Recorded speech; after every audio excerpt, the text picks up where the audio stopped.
माँ का आखिरी पत्र। माँ का इंतजार। एक माँ अपने छोटे से गांव के आंगन में ढलते सूरज की लालिमा में एक छोटा सा दिया जलाकर बैठी है। उसकी आंखों में बस एक ही उम्मीद चमक रही है कि उसका बेटा, जो सीमा पर देश की रक्षा कर रहा है, जल्द लौट आएगा। हवा के हर झोंके में उसे अपने बेटे की आहट सुनाई देती है। सीमा का मैदान। सीमा पर उसका बेटा अपने साथियों के साथ खड़ा है।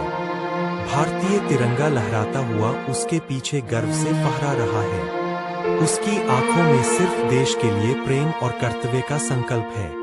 चेहरे पर कठोरता है, लेकिन दिल में माँ की यादों की मिठास छुपी हुई है। पत्र लिखना।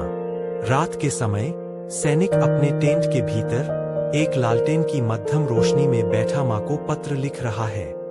कलम चलते चलते कई बार रुक जाती है, क्योंकि आंखों से आंसू बहकर शब्दों को भिगो देते हैं। फिर भी होठों पर हल्की सी मुस्कान है, जैसे माँ को हौसला देने की कोशिश कर रहा है। शौर्य और बलिदान। युद्ध के मैदान में गोलियों और धुएं के बीच वह अपने साथियों को बचाने के लिए आगे बढ़ता है। एक विस्फोट में उसका शरीर घायल हो जाता है, लेकिन हाथ में अब भी वह कागज है जिस पर माँ के लिए लिखा हुआ आखिरी पढ़ती है।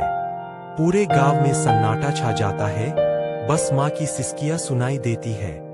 माँ का गर्व। माँ पत्र खोलकर पढ़ती है। आंसुओं के बीच हल्की सी मुस्कान उसके चेहरे पर आती है। पत्र में लिखा होता है, माँ, अगर मैं लौट न पाऊं तो समझ लेना कि मैं भारत माँ की गोद में सो गया। उसके आंसू अब शोक के नहीं, बल्कि गर्व के होते हैं। वह आसमान की ओर देखती है और कहती है, मेरा बेटा अमर है।